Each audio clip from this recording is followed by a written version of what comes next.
Hello and welcome to our latest Cost of Living podcast. I'm pleased to say that I'm joined by Jamie Morovich, who is our retail banking expert here at CACI. And we've asked him to come back. He was with us at the turn of the year when we were looking specifically at issues relating to mortgage rates and savings. And we saw some really quite clear insights, but also slightly scary insights in terms of the sort of time bomb of the number of people who are likely to be impacted, the different demographic groups and how they were going to be impacted by rising mortgage rates. Now, that's very much been in the news for the last few weeks. And it seems that a lot of what we talked about back then has very much come true. So we thought it would be good to revisit that, hence why we've invited Jamie. Firstly, welcome, Jamie. Okay, yeah, so... Thanks, Paul. Do you want to set us a bit of context? Where do you think we're at the moment? Yeah, so I guess last time we spoke, we're sort of in the middle of sort of highest inflation rate in recent times. It just flattened out at about 10%, what looks like to have been the peak. In the last 6 months, not a great deal has changed, or certainly not as much as some economists had expected or hoped. Latest figures published have had inflation at 8.7% in May, coming down further to 7.9% for the month of June. And sort of despite this unexpected dip last month, the stickiness in prices, the sluggish return back towards the bank's target of 2% has led to a series of further interest rate rises. In January, I think I said I expected 3 more rises to about 4.5%. But here we are, July, and it's 5%. Analysts widely expect there to be another increase in August, maybe now only 0.25% and not the 0.5% has been mooted. And that would put the cost of borrowing at a similar level as it was back in the financial crisis in 2008. And yeah, that's very much going to be now starting to impact people, with possibly people on this call, but also people who are the customers of people on this call. So what does this ultimately mean in terms of mortgages? So I guess in terms of mortgages, right? Yeah. So the interest rate set by the Bank of England, and it's directly linked to the cost of borrowing for consumers. Both unsecured loans and credit card interest rates will loosely follow the base rate. In fact, the biggest and most direct and probably the most reported effect is on mortgages. About 1 in 4 of us owns our home with a mortgage in the UK. That's about 14 million adults. That's an awful lot of people. Yes, it is. But I think it is worth just sort of stressing that point. It's 1 in 4. So I think when we talk about consumers, it's not everyone. And I think sometimes that does get overstated as well. Yeah, you're absolutely right. I think, and even, within those 40 million adults, some of them have what's called a variable mortgage. So that's one where the interest rate can change at any time. And normally, that rate follows Bank of England decisions quite closely. Now, for these people, they will have seen regular but smaller increases to their monthly payments across the last year. So we'll have seen prices and mortgages going up, but actually, this type of mortgage is less common. It's probably only about a quarter of them. And actually, they're typically more common amongst older homeowners or those borrowing less money or nearing the end of their term. So for these people, the extra money they've had to find has been gradual but sustained over the year. Now, the flip side of that, the other 3/4 of homeowners with a mortgage have what's called a fixed mortgage. And that's one where you agree a certain interest rate for normally 2 or 5 years. And whilst this does provide a level of stability and security, at the end of that period, the rate reverts effectively to a market rate. And if the interest rate has risen significantly since you fixed, then so will your monthly payments. And I guess that's the situation we find ourselves in now. Back in January, we said that the rate increases would hit 1.5 million households in 2023 as they all came to the end of their fixed term, and that's what we're seeing play out now. We've reached a point where so many homeowners are now moving on to new deals and suddenly being hit by this crippling increase in their monthly mortgage payment. And that's the issue. It's the sudden step change in monthly outgoings. And in fact, there are so many households waiting and dreading for that rise to come into effect for them personally. This waiting period is one of the reasons why we've perhaps not seen a sharp increase in arrears, repossessions, or other wider debt issues as expected. It's slowed down the effect of the interest rate rises, meaning it can be a while before we start seeing the consumer impact coming through. And that actually, at the same time, it slows down the desired effects of interest rate rises, and that is, of course, reducing inflation.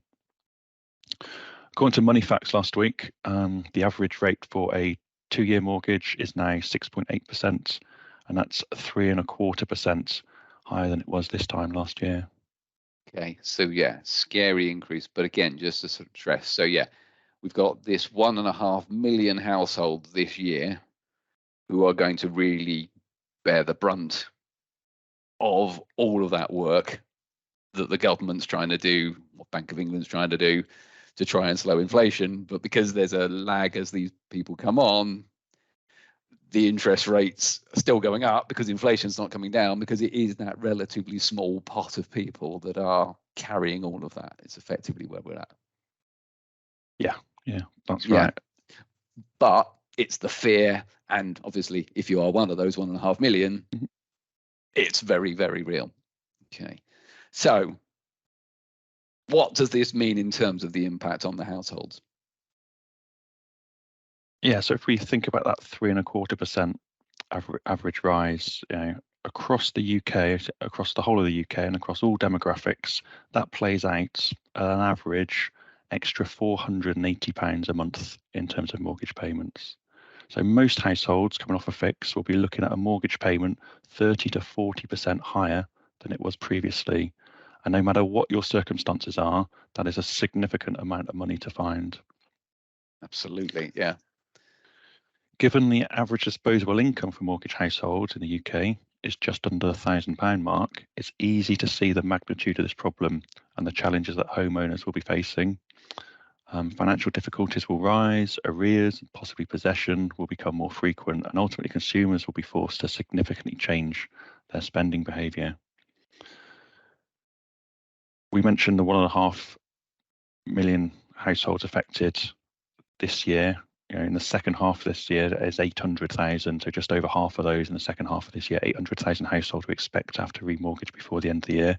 That equates to almost £5 billion being stripped out of the UK economy just from those households alone.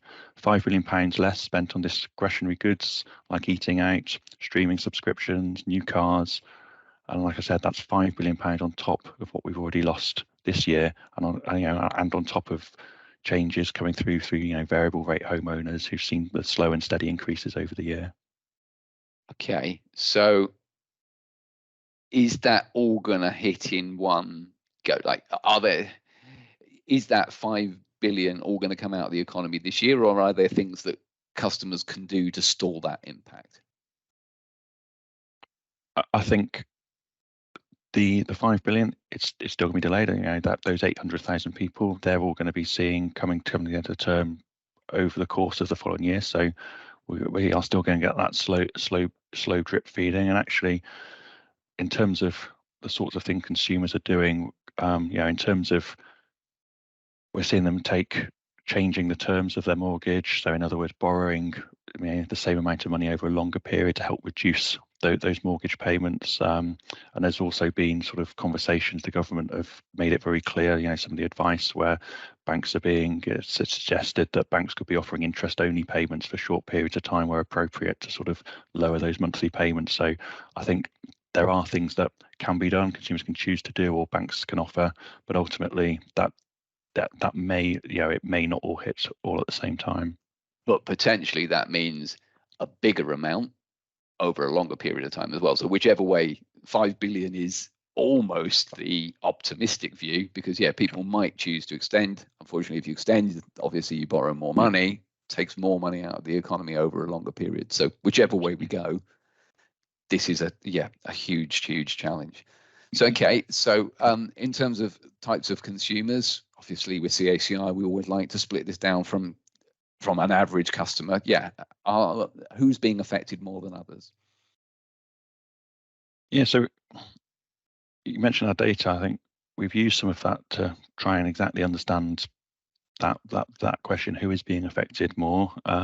We've looked at individual level data, which includes home ownership, house value, average mortgage payments, and by applying some typical loan to value ratios and mortgage terms, we've been able to see what that impact of that 3.25% rise has been. That's how we got to the £480 figure, which compares well to sort of the other figures that are being quoted in the media at the moment. But because of that individual level data, we've like you say, we've been able to break that down by demographics, and we've used Acorn as a lens to give an idea of the varying impacts on the different homeowners. And what comes out, in fact, is a range of impacts, and the range of impacts is pretty incredible. The smaller monthly increases can be found amongst the less affluent groups, such as the striving families or the young hardship that own homes. These people typically live in lower value homes. They've therefore had to borrow smaller amounts. These groups are facing an average increase of around £300 a month, which of course will be a significant challenge whilst they're already being squeezed on all their other living costs. We estimate that homeowners in these segments will be left with just £200 a month in their pockets. And that is, of course, an average. There'll be a lot of households where that figure is close to or even below zero. And at the other end of the spectrum are wealthier groups, those that live in larger or expensive homes. They have a substantial mortgages that have previously been tied to low and affordable for them interest rates. And all of a sudden, with these higher rates, lavish lifestyles, city sophisticates will really begin to feel the squeeze. Our calculator's showing that they'll see typical monthly payments rise by about £1,300, which is 2.5 times the average homeowner rise. For some of these very wealthy households, that increase will be manageable. But for a significant number, and we're talking double income, 2-car families here, that extra £1,300 will be a step too far. And it's these demographic groups we feel will drive the biggest slowdown in consumer spend as they tighten their purse strings, delay significant purchases, or cut back on higher end goods and services. We take one group in particular, city sophisticates. These are probably the most concerning group. It's our Acorn group that describes younger, higher income professionals. They maybe just stepped onto the property ladder for the first time, bought a flat townhouse in a sort of expensive urban location. This is the only Acorn group in our calculator which has a mortgage increase that is greater than their average disposable income. So what this is saying is that these homeowners are going to see the biggest shock in monthly costs, and a shock that's too great for their monthly disposable income to absorb. It's here that we expect to see large numbers of forbearance requests, whether that be interest-only payments, agreed mortgage holidays, lengthening terms. And it's here where there's likely to be disproportionate levels of arrears. And also, these are a group of people who typically are big spenders as well in sort of leisure, retail. So yeah, both huge impacts on them personally, which I'm guessing, again, if the simple maths means they're going to have to do something that extends the term or something like that. So yeah, this is potentially locking out quite a lot of disposable income from the market for a considerable period of time. Yeah, they're certainly a group that seen as wealthy, high incomes, but they like to spend that money, and as you said, especially on leisure, eating out, going out, those sorts of things. It's those sorts of areas I think are going to be particularly affected here. Okay, so looking on the slightly brighter side, there are businesses who've performed remarkably well, given that we've had this sort of axe hanging over us so far. So yeah, what is your thinking about what businesses can do to sort of try to overcome this?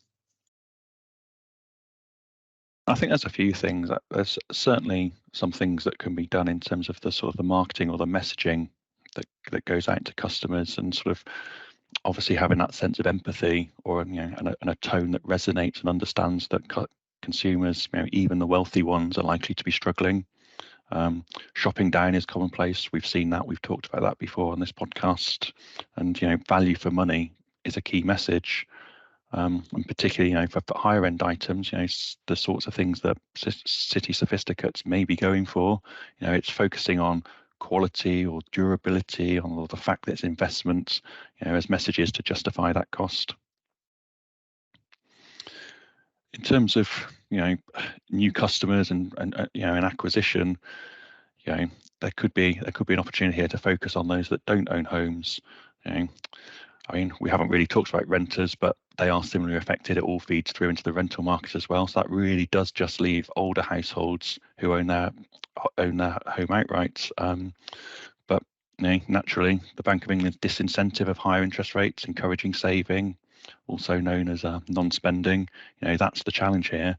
So I don't know, maybe focus messaging on the here and now, experiencing the moment, as opposed to putting that money away and enjoying it later. That's probably the messaging. Because we do again face this dreadful conundrum that, the government, Bank of England, are facing, that ultimately they want people to stop spending. That's how you get inflation down, but that's also how you slow down the economy. And it's the how that balance works. It's a very fine balancing act. On top of that, goes without saying, a careful consideration for those that are struggling. That might mean additional breathing space on payments, and for banks in particular, I've already mentioned the government been very clear in sort of that they expect lenders to take appropriate forbearance and offer those options such as interest-only payments. Okay. So and as you alluded to there, Jamie, we have seen very clear evidence in our Brand Dimensions podcasts where we have seen definite signs of trading down. We have seen definite transaction values going up as costs are being passed on to consumers. But interestingly, we have definitely seen brands that have performed above the norm and have managed to sustain considerable growth even in this period. So it is doable. I think it's not our next podcast, but we'll certainly be in a future podcast, be coming back to the sort of Brand Dimensions to highlight those businesses that are sort of bucking that trend as well. Okay, so a difficult picture, but I think we thought it was worth revisiting this point because a lot of what we talked about a number of months ago is now being played out, and we wanted to give an update on this. So it is a tough outlook. Jamie, do you want to give a quick summary? I think starting on the downside, I think things probably do need to get a bit worse before they get better. The Bank of England's aim is to cut expenditure, you say, of both businesses but also of consumers. It doesn't happen quickly. There is a time lag, and unfortunately, a bit of is probably required. But on the positive side, there are early indications that inflation is coming down. We saw a drop last month, but it might be another 6 months or so before it starts to flow down to consumer prices more fully. There's also initial signs that supplier costs are down. This is really important because if businesses are paying less to produce and make their goods and services, then in theory, this is the thing that should really start flowing down, feed through into consumer goods. Also, this could have been a lot worse. 2-year fixes used to be very, very common, the norm. But because we've had historically low interest rates over recent years, 5 years have become more attractive. And what that means is that's effectively bought an awful lot of households an extra 3 years, for their fixed term period, and in the hope that markets and the interest rate will come down a little bit, before they have to remortgage. And I guess finally an observation that relatively small number of individuals are bearing the brunt. It is mainly homeowners, especially those that are coming to an end or have come to an end of their fixed term. As we said, organisations, especially banks and other lenders, really need to make sure that no groups get left behind here. And that includes some of those that might traditionally be thought of as affluent or robust. As our data has shown, there are some customarily wealthy groups, such as those city sophisticates, who are going to be hit particularly hard. Okay, yes, thank you for that. And yes, as you say, the difference between a 2-year and a 5-year fix could be keeping a lot of people going at this point. So let's hope that this is not a 5-year challenge, and that things do come good before then. So obviously we will be keeping you posted with our findings on this in future podcasts. And yes, you'll notice we talked about Acorn today, as we often do. that's probably the last time we talk about what is now officially called Old Acorn, because we have just launched a new version a couple of weeks ago, reflecting new data sources, including the 2021 census coming through. So next month's podcast is going to be with James Debenham, who's been involved in the team that have been creating that, and he's going to unpack what does cost of living look like under the new lens of a new bunch of Acorn groups that we've all got to learn, but that also are much better at disaggregating populations in the country. So thank you very much to Jamie for joining us. Hopefully Hannah will be back with us next time, and yeah, all the best. Look forward to catching up with you soon.